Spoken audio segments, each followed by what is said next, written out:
Now, given that many fans are looking forward to the Ahsoka Tano series the most as of this moment for 2023, a lot of fans are also very skeptical about a show called The Acolyte by Kathleen Kennedy and Leslye Headland, due to exactly what's been going on with the show and how it is aimed and it's actually made to retcon many elements created by George Lucas in the prequels. This is Mike Zero. Subscribe if you're new and like this video to see future Star Wars updates. I'm also on Twitter at Mike01. I thank you also very much for the great and kind support. Now, yes, looking at The Acolyte, it has been going through a very rough period, especially within the past month or so, with all the reshoots, the rewrites, the firing of some cast and crew here and there.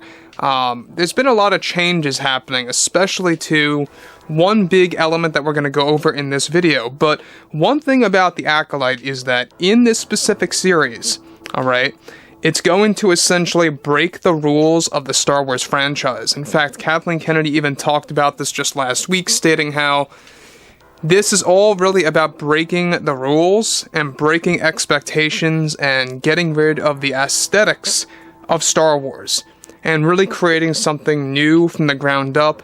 Changing the nature of the Sith, all these different things are really heavily worrying a lot of fans and keeping them on edge.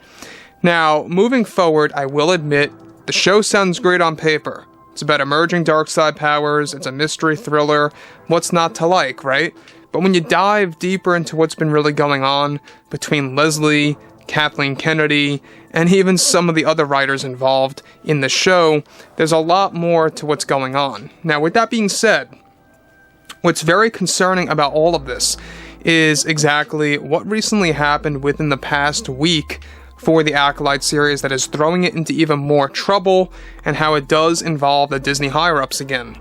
Now, with Disney and Lucasfilm getting ready to make big announcements at this year's Celebration event, one project that Disney is trying to save and salvage is The Acolyte, of course by Kathleen Kennedy and Leslye, that is now running into even more trouble at Lucasfilm.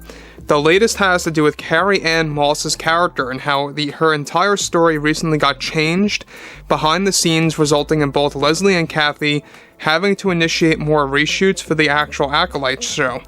That is said to cost Disney a couple $1 million more to do the reshoots.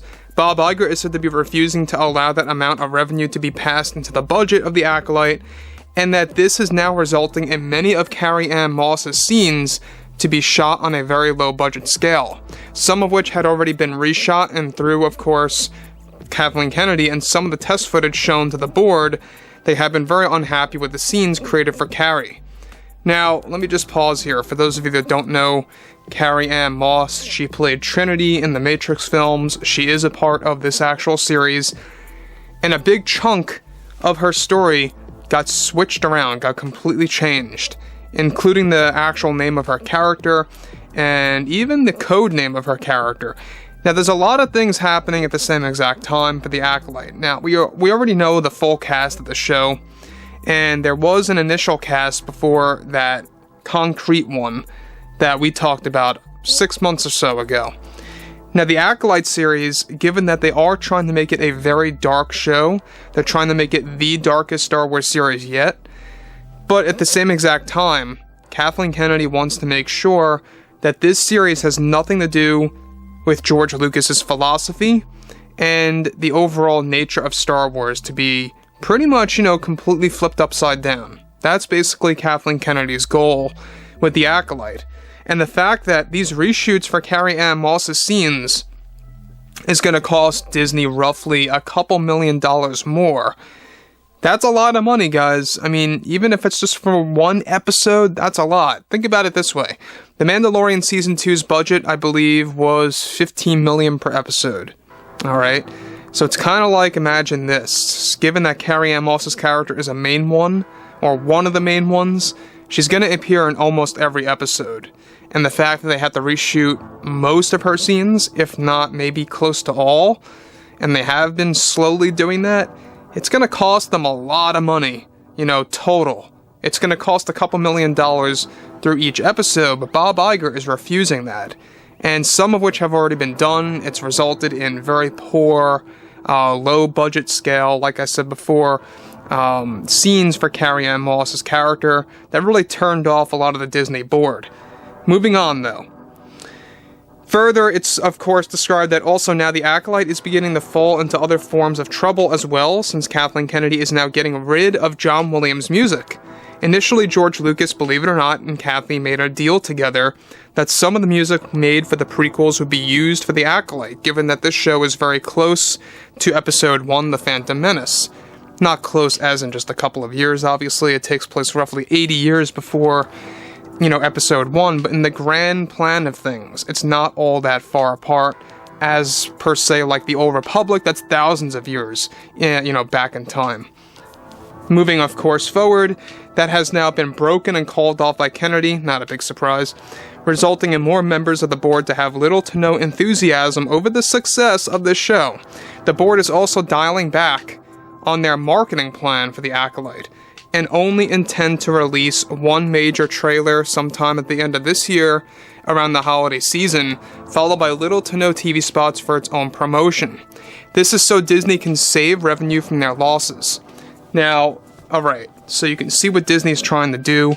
It's all about dialing back on the marketing in order to save for all the money that they poured into the initial reshoots that took place last month. And this is just spelling a recipe for disaster. I mean, it really is. This whole entire situation is getting worse and worse each and every month. And it's exactly why you don't really hear Leslye talking about the show all that much. You don't really hear Kathleen Kennedy talking about the show every single, week or so when it comes to the Acolyte. At least, of course, when it comes to the plot details. They don't really want to keep that out there because they're already changing a lot of things on and off constantly. The only thing that they really go as far to tell the fans quite frequently is how it's shifting away from George Lucas's philosophy and how it's going to be something completely new, something fresh, something, on a blank canvas like Rian Johnson's initial plans for his trilogy that fell apart. This whole project is going through a disastrous stage, and it's up to Disney now to figure out what they really want to do with the Acolyte. I don't think they're going to cancel it, guys. I will be honest with you, I do not see them doing that. I know a lot of fans are calling for this show to be canceled, but that's not going to happen at all. They invested tens of millions of dollars into this series, and there's no way at all that they're going to give all that up. They want to at least get it out there to their Disney Plus subscribers. However, what some of the board members are very reluctant about is they're reluctant about marketing this thing heavily, which is why they dial back on it, because they don't want to turn off their subscribers, and they don't want to turn off the fans. So they want to get this thing, just push it out there, and see if the fans actually accept it or not. It's a really tricky situation right now over at Disney, and especially with the loss of 2 million subscribers for their streaming service throughout the beginning of this month into the middle. It's been very interesting how Bob Iger is now making a lot of change. So anyways, guys, let me know what you guys have to say about all this below in the comments, and if you guys did enjoy the content for today, make sure to drop a thumbs up on this video to support the channel. I thank you all so very much for the kind support, and I'll catch you guys next time.